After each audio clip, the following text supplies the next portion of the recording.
Renato Lukač se je rodil v Murski Soboti. Po soboški gimnaziji je študiral fiziko, na tedanji fakulteti za naravoslovje in tehnologijo v Ljubljani, podiplomski študij nadaljeval na Dunaju, kjer je doktoriral leta 2000. 2 leti je bil na postdoktorskem delu na Univerzi Warwick v Veliki Britaniji. Na gimnaziji Murska Sobota poučuje fiziko, na soboški višji strokovni šoli za informatiko pa predava programiranje in vzdrževanje sistemske programske opreme. Dejaven je pri uvajanju sodobnih tehnologij v učni proces, astronomiji in raziskovalni dejavnosti.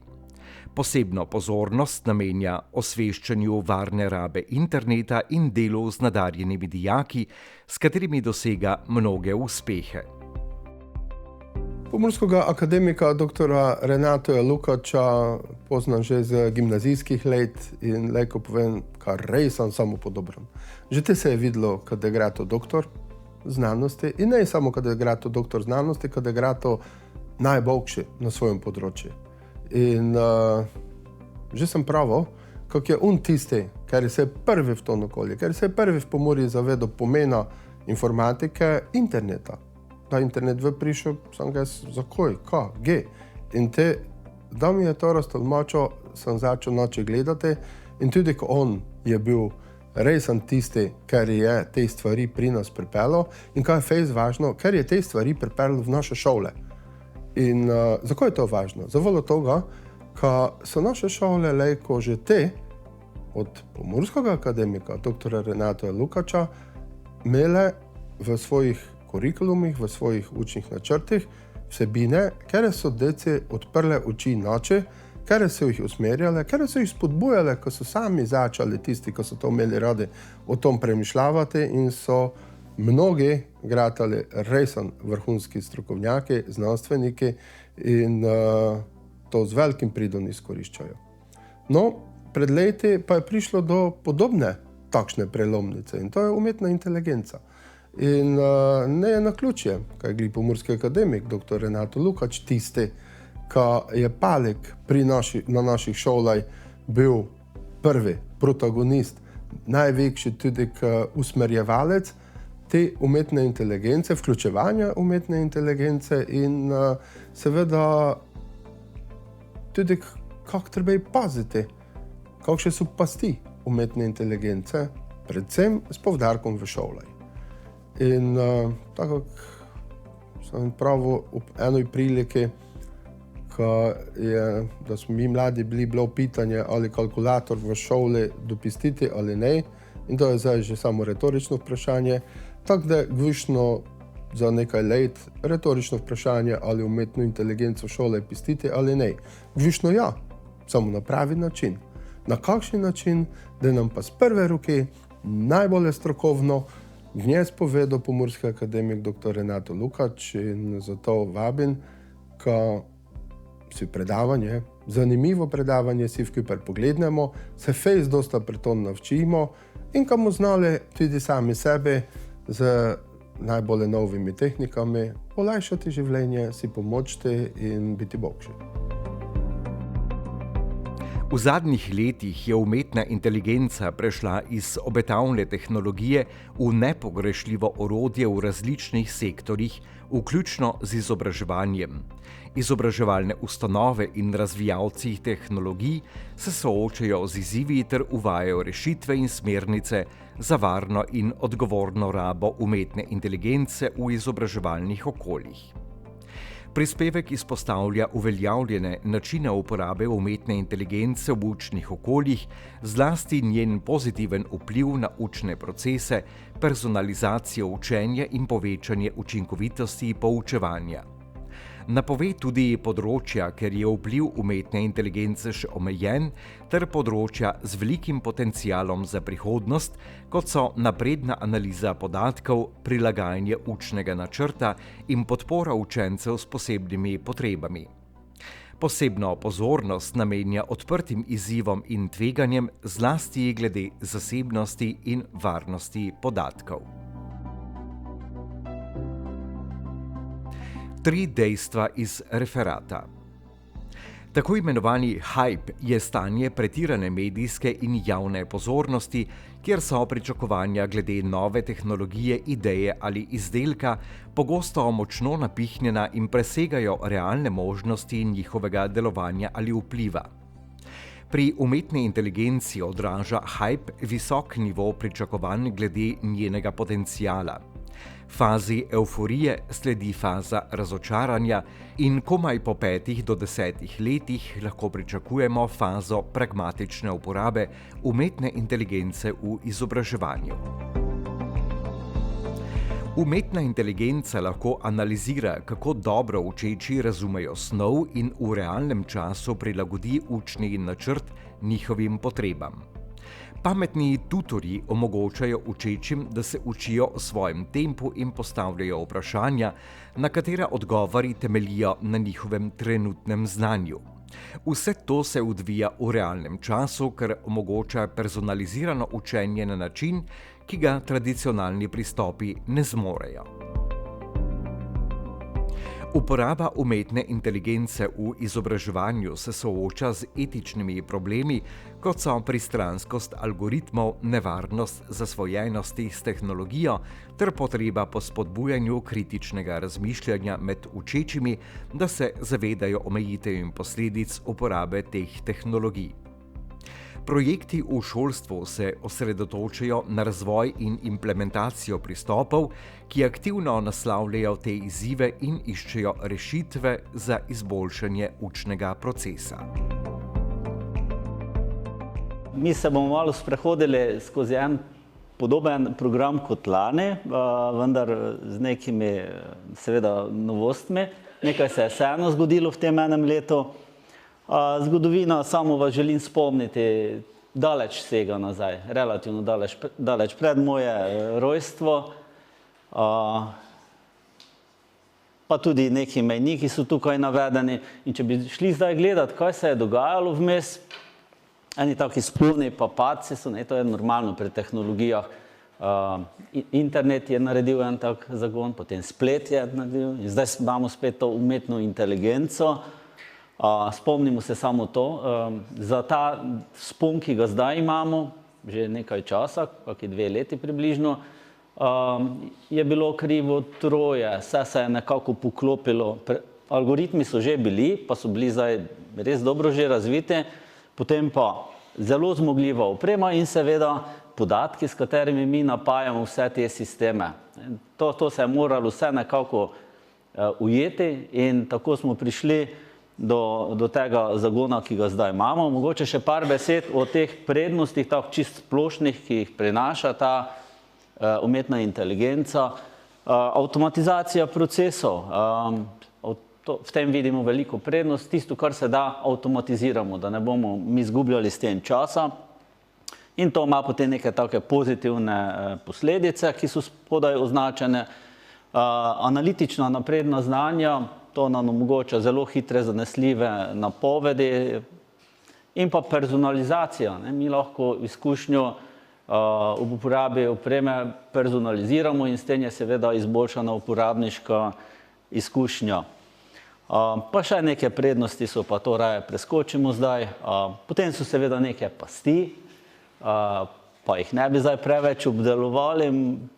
Glede izobraževanja bom potem se raje malo bolj posvetil tistim pastem, ki so. In ta Gartnerjev hype, to je zdaj slang, ko si shajpan, vznemirjen. Jaz sem zdaj tudi pozitivno vznemirjen, zdaj stres deluje v meni. Špela bi rekla, zdaj se bom podaljšal par dni življenja ali teden, s tem, ko sem tako pozitivno vznemirjen, shajpan. In tehnologija je tudi doživela en tak hype, se temu pravi, AI hype. Nekje tu na vrhu smo bili lani, po nekih kazalnikih, ki so. Vedno imamo v začetku navdušenje, potem evforija, te pride razočaranje seveda, pa precej časa pride tam, ko pridemo na plato, ko je neka racionalna raba tega. Zdaj, če tako pogledamo, tu so različne te tehnologije povezane s tem. in tudi neke letnice imamo, okvirne, koliko časa pa rabi ta tehnologija v določenem segmentu, da pride do tistega platoja, ko pa postane koristna, ko se vse skupaj ustali. In mi smo trenutno več ali manj tukaj v teh fazah, ali se nekatere še vedno dvigajo, ali pa v zanosu, ali pa so razočarane malo. Nekaj smo pričakovali, vi ste verjetno tudi glede na leto nazaj pričakovali, zdaj se bo pa ne vem, kaj še dogajalo naslednje eno leto, pa smo več ali manj malo zadržani. Tudi v izobraževanju se ni zgodilo nekaj tako hudega, da bi zdaj samo tam sedel pa gledal pa kljukice delal v e-asistentu, da sem opravil uro, ampak še vedno moram poučevati, še vedno moram tam ne vem koliko gradiv gor dati, pa tako dalje, pa pregledovati sam.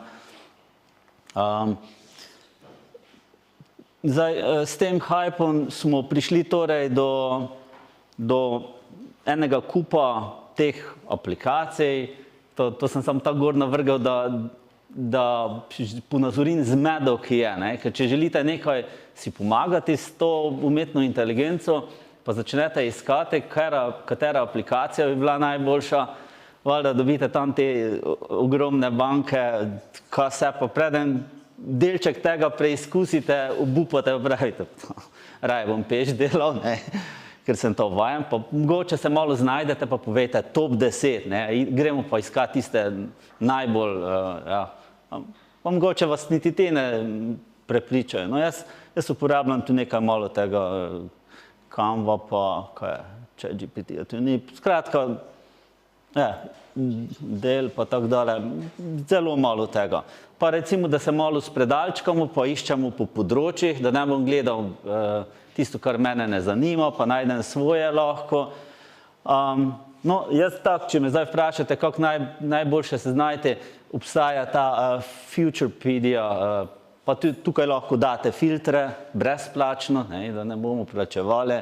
Pa recimo, da bi dali noter browser extend za brskalnik, neke razširitve, da želimo to iskati, pa potem vam to hitro ven vrže. To se mi zdi najboljše izhodišče, če iščete sebi primerno aplikacijo. Zdaj pa za samo izobraževanje, tudi par takih namigov, kaj se da uporabljati. Tako največ uporabljajo ti dve, Canva pa ChatGPT.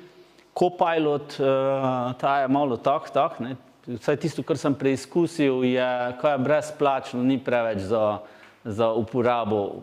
Tista plačljiva verzija 30 € na mesec pa je tak, malo tukaj 30 € plačaš za to, 30 € za ono, ali pa 10 € za Spotify, ali pa Netflix, pa tako dalje, in na koncu vidite, to se nabere, 30, pa 50, 60, 70 €, pa vsak mesec, pa to 12 mesecev, pa ni več tako malo, plače pa vemo, kako so.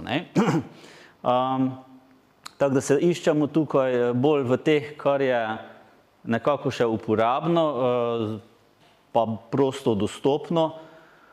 Tudi nekih hudih premikov z licencami za Edu ni za pričakovati, da bi zdaj rekli, ministrstvo pa to zdaj za nas rešilo, recimo kot imamo za Microsoft orodja. Tudi v Microsoftu ne vključijo tega Copilota, tisto dobro verzijo, tako da.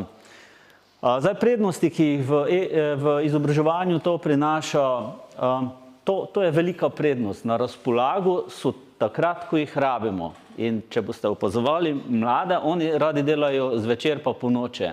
Zjutraj so celi, kako pravimo, munjene, vred z mano, in potem tam pravi, tako je, to je pač hormonsko, in eni izgleda ostanemo celo življenje take mlade. In potem po noči pa ne moreš kar tako nekoga poklicati, pa zdaj mi pa pomagaj. To je pa vedno pri roki, to je zelo velika prednost. Ta, recimo, osebni asistent je vedno pri roki, vedno ga lahko vprašaš. In to pri njih je to zelo velika prednost. Personalizirano, se pravi, da se prilagaja, ta uporabniška izkušnja se prilagaja tistemu, ki to uporablja. Sami vemo, kako je, parkrat kliknete na Netflixu, pa filme 2-3 pogledate, pa so potem samo tisti. pa vam prilagajajo, pa vi v tem uživate, je pa nevarnost. Ne? Te prilagoditve tudi v tem, da vas pa lahko omejuje v vseh ozirih. Pač vam kaže tisto, kar želite. Zdaj po domače, dokler ne bom poizkusil, ne vem, moja nepriljubljena hrana so vampi, recimo, tako dolgo ne vem, če so pa dobri ali niso. Ne? Pa dobro, dal sem že priložnost, enkrat, dvakrat pa sem bil razočaran. Ampak vseeno je treba to mogoče dati priložnost enemu dobremu mojstru, pa bi, tako je tukaj, še hitreje vas zožijo. Ta internetni mehurček efekt je tukaj zelo močen. Kaj je prednost? Mladi to je njihova domača tehnologija, oni so to je njihov poligon. Ne? In če jih tukaj dobite z učnimi gradivi, ste lahko močni, ker v tem uživajo v uporabi tehnologije. In se zato tudi bolje angažirajo, ali z drugim besedami na zdravje. Bolj kot s knjigo ga prepričate z e-knjigo ali pa z nekimi multimedijskimi vložki in tako dalje. Zdaj, če napravimo dober sistem za ocenjevanje, je lahko dosti bolj učinkovit in takojšnja povratna informacija, kar pomeni, dosti boljše lahko napredujejo pri usvajanju znanja. Viri so raznoliki, če jim dam samo knjigo so zadovoljni ali niso. Tukaj pa obstaja niz različnih virov. Sodelovalno učenje, ko oni sodelujejo med sabo, je lahko dosti boljše s to tehnologijo. No, o prilagodljivosti smo že govorili. Izzivi ali pa pasti so pa tudi, zasebnost in varnost, to največ poudarjamo, pa etična vprašanja, to so velika tveganja.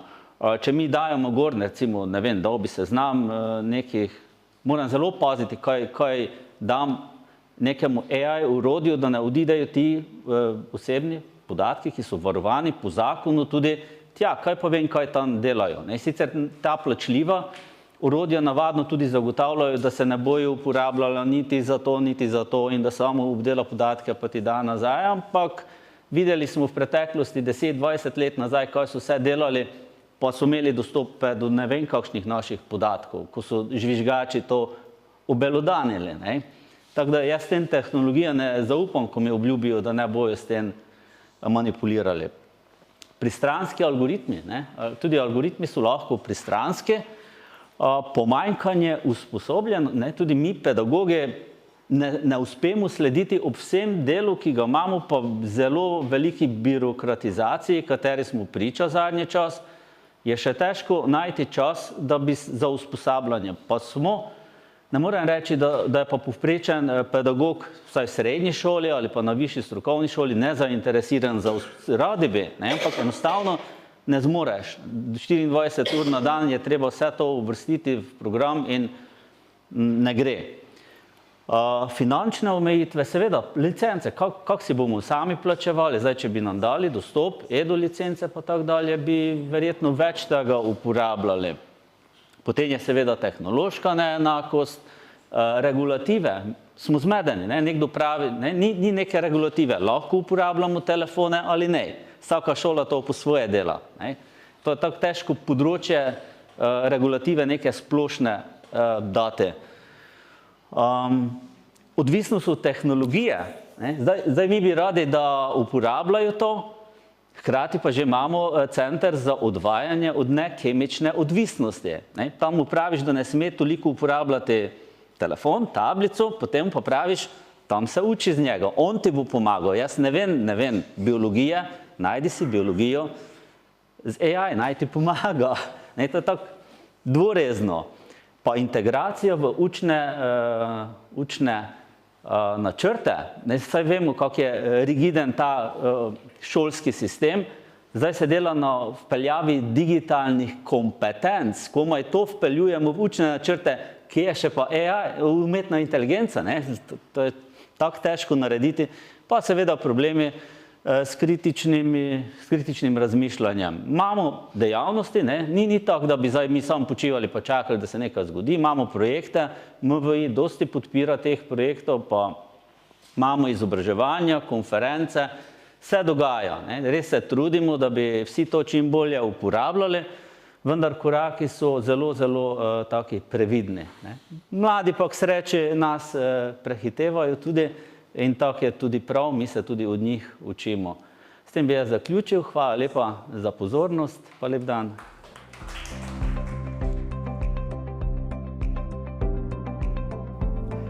Ste vedeli?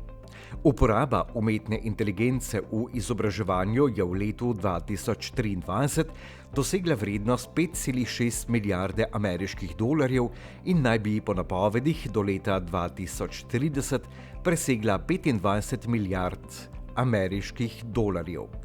To kaže na hitro rast in pomen tehnologije umetne inteligence za prihodnost izobraževanja po vsem svetu.